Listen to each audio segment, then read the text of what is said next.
രാജുവേട്ടനെ കാണുമ്പോൾ ആക്ച്വലി ഒരാൾ നമ്മുടെ മുന്നിൽ ഒരു എക്സാമ്പിളായിട്ട് ഒന്ന് കാണിച്ചു തരാണല്ലോ. ഇത്രയും എന്താ പറയുക എക്സ്പീരിയൻസ്ഡ് ആയിട്ടുള്ള ഒരു വെറ്ററൻ ആയിട്ടുള്ള ഒരു ആക്ടർ, കലങ്ങി തെളിഞ്ഞ ഒരാൾ നമ്മുടെ മുന്നിൽ ഇരുന്നിട്ട് എക്സാമ്പിൾ കാണിക്കുകയാണ്. ഇനി പ്രൂവ് ചെയ്യാനൊന്നും ഇല്ല, പക്ഷെ എന്നിട്ടും കാണിക്കുകയാണ്.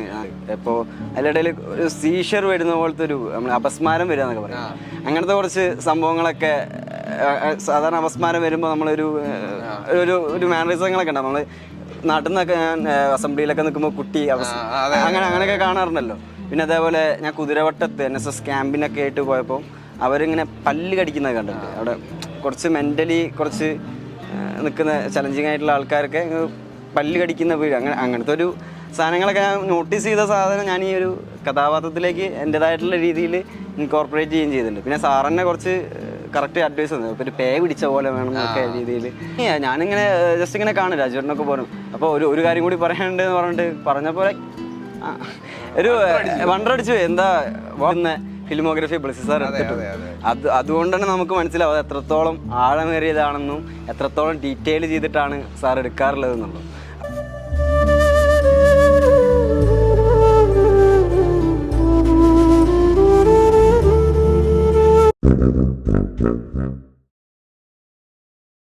അറിയാം സുരേഷേ, ഇംഗ്ലീഷ് തന്നെ പറയാം. എങ്ങനെ? സ്കൂൾ കാലം മുതലുള്ള വാട്സ്ആപ്പ് ഗൈഡൻസിലൂടെ ലുട്ടുവിനെ പോലെയുള്ള കുട്ടികളെ പുട്ടുപോലെ ഇംഗ്ലീഷ് സംസാരിക്കാൻ പ്രാപ്തരാക്കുന്നത് ഞങ്ങളാരാണ്? English cafe. We present you the perfect English. WhatsApp now 9633888575. Aadujeevitham കണ്ടു കഴിഞ്ഞിരിക്കുകയാണ്. ഹക്കീം നമ്മളെയൊക്കെ മനസ്സിൽ തൊട്ടു എന്ന് തന്നെ പറയേണ്ടതുണ്ട്. Welcome to movie man. Hello. ആടുജീവിതത്തിലേക്ക് എങ്ങനെയാണ് വരുന്നത്? ആടുജീവിതത്തിലെ ഓഡീഷനിൽ കൂടെ ഞാൻ 2017 ഇതേപോലെ ഒരു നാടകത്തിൻ്റെ ക്യാമ്പിലായിരുന്നു. ഒരു കലാജാഥ എന്ന് പറഞ്ഞിട്ട് നമ്മളെ കാലിക്കറ്റ് യൂണിവേഴ്സിറ്റിൻ്റെ കീഴിലുള്ള എല്ലാ കോളേജുകളിലും പോയിട്ട് സ്കിറ്റ്, ഇതുപോലെ ഡാൻസ്, പാട്ട് ഒക്കെ ആയിട്ട് നമ്മൾ ഒരു കൊളാബറേഷൻ പോലെ അവതരിപ്പിക്കലുണ്ട്.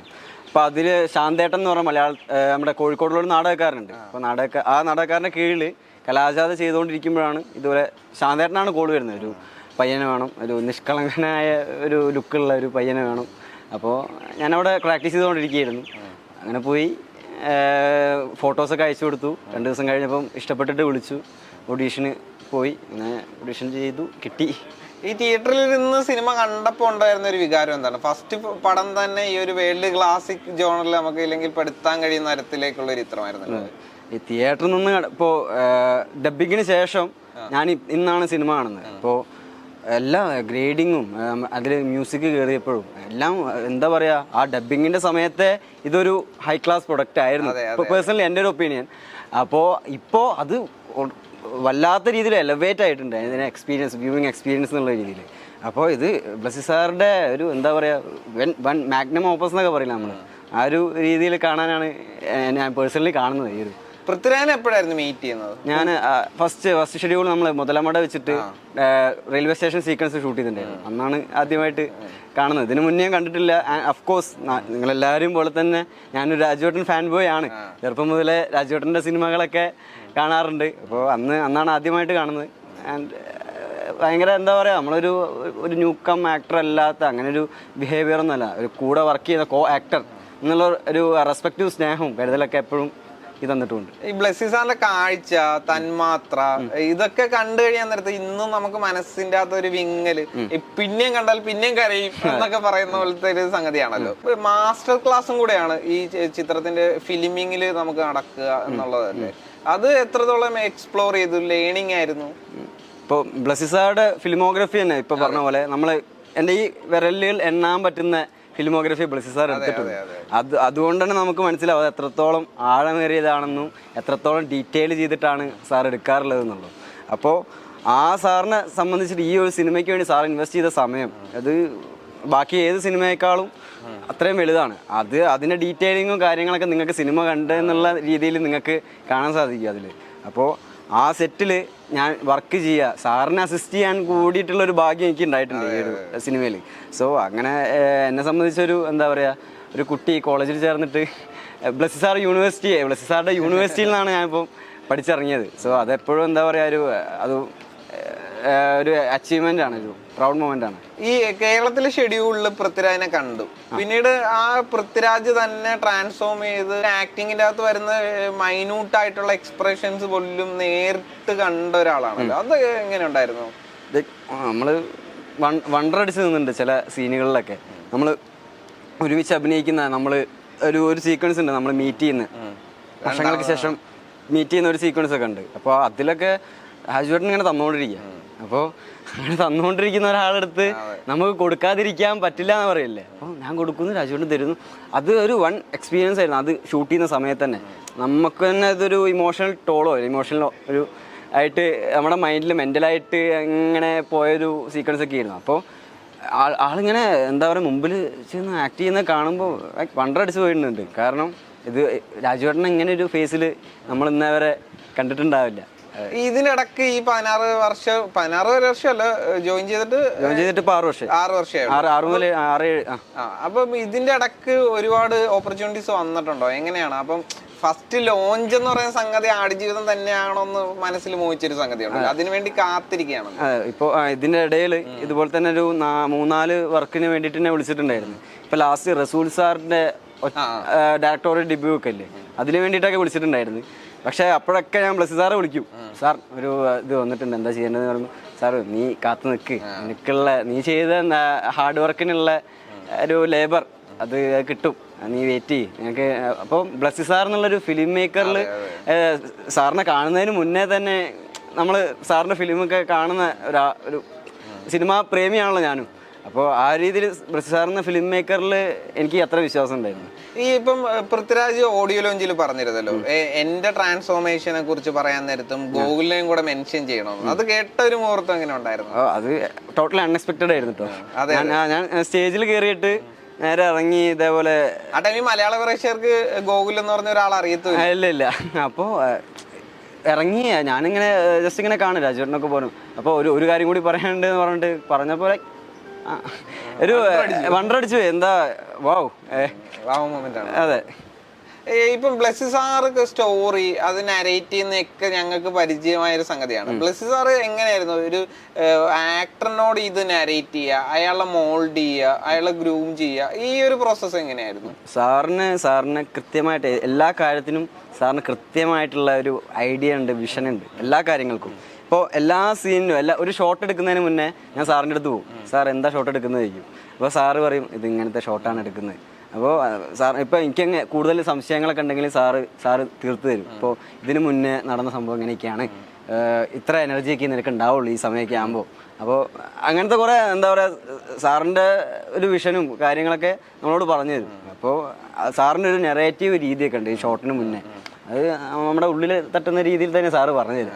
അപ്പോൾ ആ ഉള്ളിൽ തട്ടിയിട്ടായിരിക്കും നമ്മൾ ക്യാമറയുടെ മുമ്പ് പോകുന്നത്. സോ അതൊരു എന്താ പറയുക, അത് വൻ ക്യാരക്ടർ ചെയ്യാൻ വേണ്ടി വൺ ഹെൽപ്ഫുൾ ആണ് സാറിൻ്റെ ഒരു. ഇപ്പൊ പൃഥ്വിരാജ് എന്ന് പറഞ്ഞൊരു ആക്ടർ ഈ ട്രാൻസ്ഫോർമേഷന്റെ ഈ വർഷങ്ങളോടുള്ള ഒരു പ്രയത്നത്തിന്റെ ഫലമായിട്ട് പുള്ളി ചെയ്യുന്ന കാര്യങ്ങളൊക്കെ പ്രേക്ഷകർ ഇപ്പോൾ താടി വളർത്താൻ നേരത്തെ വണ്ണം കൂട്ടിയാണെങ്കിൽ ഇപ്പൊ ലൂസിഫറിന്റെ ലൊക്കേഷനിലൊക്കെ ആദ്യത്തെ ഷെഡ്യൂളിലെ ഒരു വണ്ണത്തോടെയൊക്കെ അല്ലല്ലോ പുള്ളി നിൽക്കുക. അപ്പൊ അപ്പോഴൊക്കെ പ്രേക്ഷകർ ഇത് മനസ്സിലാക്കുന്നുണ്ട്, ഇത് ആടുജീവിതത്തിന് വേണ്ടിയുള്ള സംഗതിയാണ്. ഇപ്പൊ അതിനുശേഷം വന്ന പല പടങ്ങളിലൊക്കെ ആണെങ്കിലും പുള്ളിയുടെ ഇത് കാണുന്നത്. പക്ഷെ ഗോകുലിന്റെ നേരത്തെ ഇൻസ്റ്റാഗ്രാം ഒക്കെ നോക്കാൻ നേരത്ത് ഗോകുല് താടി മുടിയൊക്കെ വളർത്തി കോളേജിൽ നിൽക്കുന്നതൊക്കെ വേറെ എൻ്റെ ഓപ്പോസിറ്റ് ആയിട്ടുള്ള ഒരു എന്താണ് ഒരു ഭൂമികയിലാണ് ഗോകുല് നിൽക്കുന്നത്. അപ്പൊ അതെങ്ങനെ ഉണ്ടായിരുന്നു ഈ ആളുകൾ ഈ താടി മുടിയൊക്കെ വളർന്ന്? നമ്മുടെ നാട്ടില് ഒരു പൊതുബോധം ഉണ്ടല്ലോ, താടിമുടി നീട്ടിക്കഴിഞ്ഞാല് ചില ഡ്രഗ്സ് ആണെന്നും അങ്ങനെയൊക്കെ പറയുന്ന ഒരു പൊതുബോധം ഉണ്ടല്ലോ. അങ്ങനത്തെ കുറച്ച് വിളികളും കാര്യങ്ങളൊക്കെ ഞാൻ കേട്ടിട്ടുണ്ട്. കാരണം എന്നോട് പ്രത്യേകം പറഞ്ഞിട്ടുണ്ട്, നീ ഈ സിനിമയിലുള്ള കാര്യം അധികം ആൾക്കാരോട് അധികം പറയണ്ട, കുറച്ച് സീക്രട്ട് ആയിട്ട് വെക്ക്, ഇറങ്ങിക്കഴിഞ്ഞിട്ട് എല്ലാവരും അറിഞ്ഞാൽ മതി എന്നുള്ള രീതിയിൽ. അപ്പം ഞാൻ അങ്ങനെ അധികം ആളുടെ അടുത്ത് ഇങ്ങനെ ബോസ്റ്റ് ചെയ്ത് പറയാറൊന്നുമില്ല. ഇപ്പം കഴിഞ്ഞിട്ട് എല്ലാവരും അറിഞ്ഞ് അംഗീകരിക്കുമ്പോൾ കിട്ടുന്ന ഒരു ഹൈയും ആ ഒരു മൊമെന്റ് ഉണ്ടല്ലോ, അതിന് വേണ്ടിയിട്ട്. അപ്പോൾ ഇതേപോലെ താടിമുടിയൊക്കെ നീട്ടി എൻ്റെ ഏട്ടൻ്റെ കല്യാണത്തിനൊക്കെ ഞാൻ താടിമുടിയൊക്കെ നീട്ടിട്ട് അന്ന് അമ്മയൊക്കെ പറഞ്ഞിട്ടുണ്ടായിരുന്നു, നമുക്ക് താടിമുടിയൊക്കെ ഒന്ന് വെട്ടിക്കൂടെ, കുറച്ച് വെട്ടിക്കോ, എന്തായാലും പ്രശ്നമൊന്നുമില്ല. വീട്ടിൽ അമ്മയോട് അച്ഛനോട് അവർക്കൊക്കെ അറിയാം. പിന്നെ അപ്പോൾ എന്നിട്ടും ഒരു ദീക്ഷ പോലെ കൊണ്ടുവരണം. നമ്മള് വ്രതം എടുക്കുമ്പോൾ ഒരു ദീക്ഷ വളർത്തൂലേ, അതുപോലെ ഈ സിനിമേന്റെ നമ്മളെ കോവിഡ് കഴിഞ്ഞിട്ടുള്ള 2 വർഷക്കാലം ഒരു ദീക്ഷയായിരുന്നു. സിനിമ കഴിഞ്ഞു. ഈ ഫിലിമിംഗ് പ്രോസസ്സിൽ ഇപ്പൊ ഗോകുൽ അസിസ്റ്റന്റും കൂടെ ആയതുകൊണ്ട് ഇപ്പൊ നമുക്കറിയാം ഗോകുൽ ഇതിനു മുമ്പേ എന്തായാലും നോവല് വായിച്ചിട്ടുണ്ടാവും. അപ്പം ഇതിൻ്റെ അകത്ത് ഭയങ്കര ക്യൂരിയസ് ആയിട്ട് കൊണ്ടുപോകുന്ന ഇതാണ് ഈ ഡെസർട്ട് ക്രോസിംഗ് ആയിട്ടുള്ള മുഹൂർത്തം. നിങ്ങൾ തമ്മിലുള്ള കോമ്പിനേഷൻ ഏറ്റവും അധികം വരുന്നതും അതിലാണ്. അപ്പം അത് ബേസിക്കലി സത്യം പറഞ്ഞാൽ ഗോകുലിന്റെ ഹക്കീം എന്ന് പറയുന്ന ക്യാരക്ടർ മണ്ണുവാരി കഴിക്കുന്നതാണെങ്കിലും ഇതൊക്കെ സത്യം പറഞ്ഞാൽ ഭയങ്കര ചലഞ്ചിങ്ങും കൂടെയാണല്ലോ. അതേസമയം ഗോകുലിനെ സംബന്ധിച്ചിടത്തോളം ആ ഒരു സീൻ ഭയങ്കരം. ഈ സിനിമയിൽ തന്നെ ഗോകുലിലെ ഏറ്റവും ഇമ്പോർട്ടന്റ് ആയിട്ടുള്ള ഒരു സംഗതി. അത് എങ്ങനെ ഉണ്ടായിരുന്നു അത് ഷൂട്ട് ചെയ്തപ്പോൾ? അത് ഷൂട്ട് ചെയ്യുന്ന ദിവസം ആക്ച്വലി അന്ന് രാവിലെ ഒരു 6 o'clock 7 o'clock ആ ഒരു സമയമാകുമ്പോഴാണ് നമ്മൾ സെറ്റിലെത്തി. അതിന് മുന്നേ ഒരു 10-15 മിനിറ്റ് സാറ് എൻ്റെ അടുത്ത് സംസാരിച്ചു ഈ ഒരു സീനിനെ പറ്റിയിട്ടും ഈ സീനിൻ്റെ ബാക്ക് സ്റ്റോറീസ് എല്ലാം നമ്മൾ ഇതുവരെ ചെയ്ത കാര്യങ്ങൾ. അതിന് മുന്നേ കുറേ സീനുകളൊക്കെ ഷൂട്ട് ചെയ്തിട്ടുണ്ടായിരുന്നു. അപ്പോൾ ഇതുവരെ നമ്മൾ ചെയ്ത സാധനങ്ങൾ, അതിന് ഈ സീനിലേക്ക് ലീഡ് ചെയ്ത സാധനങ്ങൾ, അങ്ങനെ കുറേ സാറിൻ്റെ അടുത്ത് കുറേ സംസാരിച്ചു. ഇപ്പോൾ സാറിനോട് പറഞ്ഞു നീ ഈശ്വരനോട് പ്രാർത്ഥിച്ചിട്ട് ചെയ്യുന്നുള്ള രീതിയിൽ പറഞ്ഞു. അപ്പോൾ ഞാനെന്ത് ചെയ്തു വെച്ചാൽ ആരോടും ഒന്നും മിണ്ടാതെ, നമ്മുടെ ചീഫ് അസോസിയേറ്റ് ഒക്കെ റോബിൻ ബൈ, ആരോടും മിണ്ടണ്ട, അവിടെയാണെങ്കിൽ പോയി ഇടുന്നതെന്നൊക്കെ പറഞ്ഞു. അപ്പോൾ ഞാനങ്ങനെ ആരോടും മിണ്ടാതെ ഒന്നും ചെയ്യാതെ ആ മൂഡ് തന്നെ ഒന്ന് എൻ്റെ മൈൻഡിലിട്ടിട്ട് തന്നെ ഒന്ന് എലവേറ്റ് ചെയ്തിട്ട് പിന്നെ ഞാൻ കുറച്ച് ഒബ്സർവ് ചെയ്ത കുറച്ച് കാര്യങ്ങളുണ്ട്. ഇപ്പോൾ അതിനിടയിൽ ഒരു സീഷർ വരുന്ന പോലത്തെ നമ്മൾ അപസ്മാരം വരിക എന്നൊക്കെ പറയും. അങ്ങനത്തെ കുറച്ച് സംഭവങ്ങളൊക്കെ സാധാരണ അപസ്മാരം വരുമ്പോൾ നമ്മളൊരു മാനറിസങ്ങളൊക്കെ ഉണ്ടാവും. നമ്മൾ നാട്ടിൽ നിന്നൊക്കെ ഞാൻ അസംബ്ലിയിലൊക്കെ നിൽക്കുമ്പോൾ കുട്ടി അങ്ങനെയൊക്കെ കാണാറുണ്ടല്ലോ. പിന്നെ അതേപോലെ ഞാൻ കുതിരവട്ടത്ത് NSS ക്യാമ്പിനൊക്കെ ആയിട്ട് പോയപ്പോൾ അവരിങ്ങനെ പല്ല് കടിക്കുന്നത് കണ്ടിട്ടുണ്ട്. അവിടെ കുറച്ച് മെൻ്റലി കുറച്ച് നിൽക്കുന്ന ചലഞ്ചിങ് ആയിട്ടുള്ള ആൾക്കാരൊക്കെ പല്ല് കടിക്കുന്ന വീട്, അങ്ങനത്തെ ഒരു സാധനങ്ങളൊക്കെ ഞാൻ നോട്ടീസ് ചെയ്ത സാധനം ഞാൻ ഈ ഒരു കഥാപാത്രത്തിലേക്ക് എൻ്റെതായിട്ടുള്ള രീതിയിൽ ഇൻകോർപ്പറേറ്റ് ചെയ്യുകയും ചെയ്തിട്ടുണ്ട്. പിന്നെ സാറിനെ കുറച്ച് കറക്റ്റ് അഡ്വൈസ് തന്നു. ഇപ്പോൾ ഒരു പേ പിടിച്ച പോലെ വേണം എന്നൊക്കെ രീതിയിൽ അങ്ങനെ ഒരു ഇൻപുട്ട് തന്നിട്ടുണ്ടായിരുന്നു. അപ്പം അത് എൻ്റെ മനസ്സിലിട്ട് കുറച്ച് കറക്കി അങ്ങനെ ചെയ്തു. രാജുവേട്ടൻ അതിൻ്റെ ഇടയിൽ ഒരു ഷോട്ടിലൊക്കെ നമ്മളെ ഇങ്ങനെ ചെയ്ത് നോക്കുന്നൊക്കെ, നമ്മൾ ഒരു കാര്യം ചെയ്യുമ്പോൾ ഓക്കെ ഇത് കറക്റ്റാണ്, അടുത്ത ഷോട്ടിൽ കണ്ടിന്യൂറ്റി എടുക്കുമ്പോൾ ഇതേ സംഭവം തന്നെ അടുത്ത ഷോട്ടിൽ ചെയ്യണം, അങ്ങനെയൊക്കെ പറഞ്ഞിട്ട് നമുക്ക് എന്താ പറയുക നമ്മളെ മൊറാൽ ബൂസ്റ്റ് ചെയ്യുന്ന രീതിയിലുള്ള കോംപ്ലിമെന്റ്സും കാര്യങ്ങളൊക്കെ രാജുവേട്ടനാവട്ടെ എല്ലാവരും, ഇപ്പം ജിമിച്ചായനും നമ്മളെ സെറ്റിലുള്ള എല്ലാവരും കേട്ടോ. അത് എന്താ പറയുക, നമ്മളെ റഹ്മാൻ സാർ എന്ന് പറയുന്നത് എപ്പോഴും നമ്മളെല്ലാവരുടെ ജീവിതത്തിൽ റഹ്മാൻ സാർ ഉണ്ട്. എല്ലാ മൊമെന്റിലും ഇപ്പൊ നമ്മളൊക്കെ ഒരു പ്രേമം വരുമ്പോൾ റഹ്മാൻ സാർ അവിടെ ഉണ്ട്, നമുക്കൊരു വിരഹം വരുമ്പോൾ റഹ്മാൻ സാർ അവിടെ ഉണ്ട്. ഇപ്പോൾ എന്താ പറയാ, നമ്മള് എന്താ പറയാ ഒരു ദൈവത്തിനെ വിളിക്കുമ്പോൾ കുൻ ഫയക്കുൻ അങ്ങനെയൊക്കെ കുറെ പാട്ടുകളായിട്ട് റഹ്മാൻ സാർ എപ്പോഴും ഉണ്ട്. അപ്പോൾ റഹ്മാൻ സാറെ കണ്ടപ്പോൾ അറിയുന്ന ഒരാളെ കണ്ട ഒരു എന്താ പറയുക അങ്ങനെ ഒരു feel, actually fan boy moment ആണ്. അറിയുന്ന ഒരാൾ കുറെ നമുക്ക് അടുത്തറിയുന്ന ഒരാളെ കണ്ട പോലെ ഒരു ഫീലാണ് കിട്ടിയത്. And he's so humble. എന്താ പറയുക, എത്ര ഉയരങ്ങളിൽ പോയാലും നമ്മുടെ കാല് നിലത്ത് തന്നെ വേണം എന്നുള്ള ഒരു ഗ്രേറ്റസ്റ്റ് എക്സാമ്പിളാണ് റഹ്മാൻ സാർ എന്ന് പറയുന്നത്. എന്താ അൺഹംബിളായിട്ടുള്ളൊരു ആളാണ്. എല്ലാവരോടും നമ്മൾ ഒരുമിച്ചൊക്കെ ഇരുന്ന് ഭക്ഷണം കഴിക്കുക, എല്ലാവരോടും സംസാരിക്കുക, ഇടപഴകുക. കുറേ പഠിക്കാനുണ്ട് ആളുടെ അടുത്ത് നിന്നൊക്കെ. ഈ ഒരു ബഡ്ഡി ചെയ്യുന്നൊരു അവസ്ഥയിലാണല്ലോ ബേസിക്കലി ഗോകുലിന്റെ ഇപ്പോഴത്തെ ഒരു സ്റ്റേജ്. ഇപ്പൊ അത് ഇച്ചിരി കൂടെ ഗ്രോത്ത് ആയി. അപ്പം പൃഥ്വിരാജ് എന്നൊരു ആക്ടർ, അയാൾ ഈ ട്രാൻസ്ഫോർമേഷൻ, ഡെഡിക്കേഷൻ, ഭക്ഷണം കഴിക്കാതെ 3 മണിക്കൂർ 3 ദിവസം വരെ ഇരിക്കുന്ന ഒരു ആക്ടർ, പുള്ളി കഥാപാത്രത്തിന് വേണ്ടി ന്യൂഡിറ്റി ആയിട്ട് അവതരിക്കുന്നു. ഇങ്ങനെ പല സംഗതിയും കാണുന്നുണ്ട്. അപ്പൊ എത്രയും ഇൻസ്പയർഡ് ആയിരുന്നു ഈ ഇപ്പൊ ലൊക്കേഷനിൽ നിങ്ങളൊക്കെ ഭക്ഷണം കഴിക്കുന്ന സമയത്ത്. ഗോകുലിന് സത്യം പറഞ്ഞാൽ അത്രയും എഫേർട്ട് എടുക്കണ്ടെങ്കിൽ തന്നെ പുള്ളിയുടെ ഒരു സംഗതി കാണാൻ നേരത്തുണ്ടല്ലോ. അത് ഇപ്പൊ ഗോകുല് ആ ട്രാൻസ്ഫോർമേഷനിലൂടെ വന്ന ആളാണെങ്കിലും ഞാൻ ചോദിക്കാം.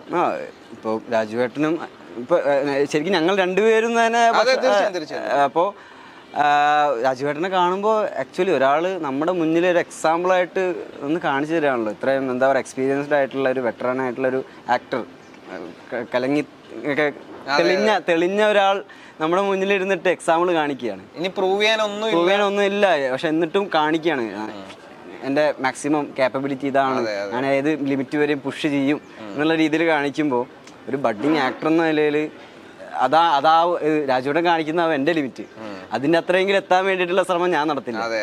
ആ ഒരു ശ്രമം ഞാൻ ഓഫ് കോഴ്സ് ഇൻസ്പയറിംഗ് ആയിരുന്നു രാജുവേട്ടൻ്റെ കാര്യങ്ങൾ. അതേപോലെ തന്നെ കുറെ ഡയറ്റ് ചെയ്യുന്ന സമയത്തും നമ്മൾ ക്രിസ്ത്യൻ ബെയിലൊക്കെ ഇല്ലേ, ക്രിസ്ത്യൻ ബെയിലിന്റെ മെഷീനിസ്റ്റ് എന്ന് പറഞ്ഞ സിനിമയിൽ അദ്ദേഹം വളരെയധികം ആപ്പിൾ ട്യൂണ ഡയറ്റ് ഒക്കെ എടുത്തിട്ട് മെലിഞ്ഞിട്ട് അതേപോലെ 5 മാസം കഴിഞ്ഞപ്പോൾ ഐ തിങ്ക് ഡാർക്ക് നൈറ്റ് അല്ല ബാറ്റ്മാൻ ബിഗിൻസിന് വേണ്ടിയിട്ട് ബീഫ് ബോഡി ഒക്കെ ആക്കിയിട്ടുണ്ട്. അപ്പോൾ ആ ട്രാൻസ്ഫോർമേഷൻ അങ്ങനെ കുറെ ഇൻസ്പിറേഷനും കാര്യങ്ങളും. ഫ്യൂറി എന്നുള്ള സിനിമയ്ക്ക് വേണ്ടിയിട്ട് ഒരു നടൻ ഇതേപോലെ കുറച്ച് ദിവസം കുളിക്കാണ്ട് കിടന്നുണ്ട്, ആ ഫീൽ കിട്ടാൻ വേണ്ടിയിട്ട്, വേൾഡ് വാർ 2ന്റെ ഫീൽ കിട്ടാൻ വേണ്ടിയിട്ട്. അപ്പോൾ അതുപോലെയൊക്കെ ഒന്ന് കുറച്ച് എക്സ്പെരിമെന്റ് ചെയ്ത് നോക്കിയിട്ടുണ്ടായിരുന്നു വീട്ടിൽ നിന്ന് തന്നെ. പിന്നെ ഞാൻ രാജുവേട്ടനെ നേരിട്ട് കാണുന്നത് ഷൂട്ടിങ്ങിന്റെ സമയത്താണല്ലോ, വേറെ എവിടെയും പോകേണ്ട ആവശ്യമില്ല, ഇൻസ്പിറേഷൻ ഇവിടെ തന്നെ ആളുണ്ടല്ലോ എന്നുള്ള തോന്നലാ തോന്നി അതിനുശേഷം. അപ്പൊ എല്ലാ ആശംസയും, അടിപൊളി ഒരുപാട് ക്യാരക്ടറായി കാത്തിരിക്കുന്നു. Thank you.